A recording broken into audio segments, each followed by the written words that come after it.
പ്രിയ ദൈവമക്കളെ, നീണ്ട ഒരു ഇടവേളയ്ക്ക് ശേഷമാണ് ഞാൻ വീണ്ടും പ്രത്യക്ഷപ്പെടുന്നത്. അതിൻ്റെ പിന്നിൽ ഒരു കാരണമുണ്ട്. മറ്റൊന്നുമല്ല, സംശയാലുവായ തോമസിൻ്റെ അനുഭവം ആ ഒരു ചിന്തയിലേക്ക് അറിയാതെ വീണുപോയി. ചില ഇടർച്ചകൾ, ചില മനപ്രയാസങ്ങൾ എന്നെ ഡൗട്ടഡ് തോമസാക്കി, സംശയാലുവായ തോമസാക്കി.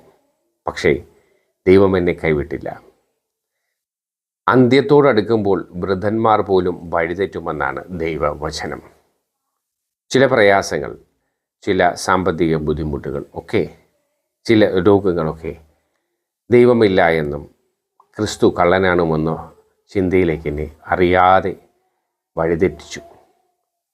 ആ ചിന്തകളിൽ നിന്നൊക്കെ എന്നെ വിടുവിച്ച് സത്യത്തിലേക്ക് വീണ്ടും ദൈവം കൈപിടിച്ചുയർത്തി. പ്രയാസങ്ങൾ കടന്നു പോയപ്പോഴാണ് എനിക്ക് മനസ്സിലായത് എൻ്റെ ദൈവം സമീപസ്ഥനാണ്. ഞാൻ വിശ്വസിക്കുന്ന സത്യദൈവം എപ്പോഴും എന്നോടൊപ്പമുണ്ട്.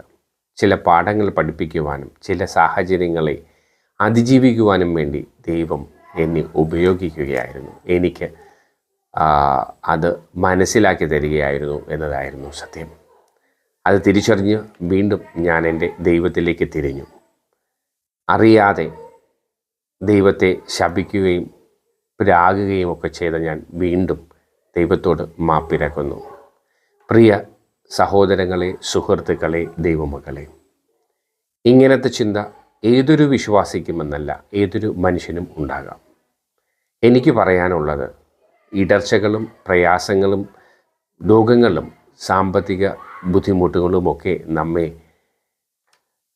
പിടിച്ചു നിൽക്കാൻ, നിലനിർത്തുവാൻ ഉള്ള ക്ലാസ്സുകളാണ്, അല്ലെങ്കിൽ പരീക്ഷണ ഘട്ടങ്ങളാണ്.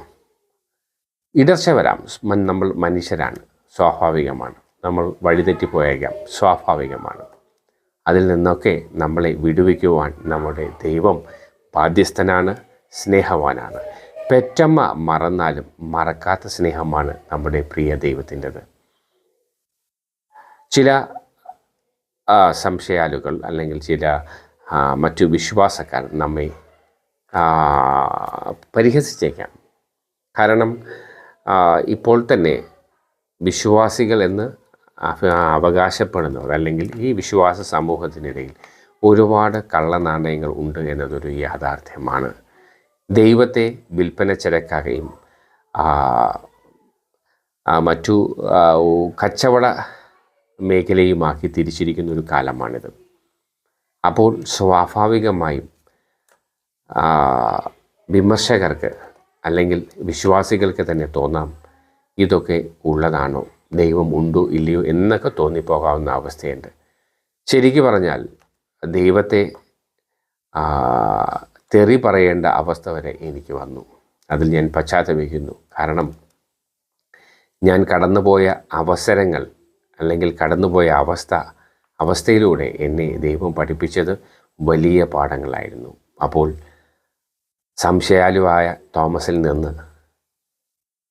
കട്ടയ്ക്ക് വിശ്വസിക്കുന്ന പത്രോസിലേക്ക് അവസ്ഥയായി.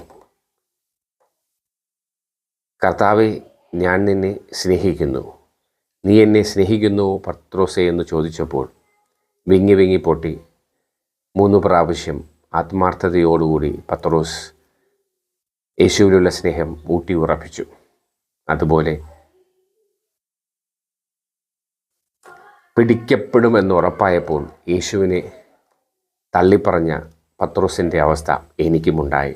എനിക്ക് മാത്രമല്ല, പലർക്കും ഉണ്ടാകാം. അതുപോലെ സംശയാലുവായ തോമസിൻ്റെ അവസ്ഥയും പലർക്കും ഉണ്ടാകും. ഇവിടെ തോമസിനെയും പത്രോസിനെയും നമ്മൾ പരാമർശിക്കുമ്പോൾ യൂദാസിനെ പരാമർശിക്കാതെ പോകുന്നതും തെറ്റാണ്. വിശ്വാസികളിൽ ചിലർ യൂദാസിനെ പോലെയും ആകാം. ഇതൊക്കെ പരീക്ഷണ ഘട്ടങ്ങളാണ്.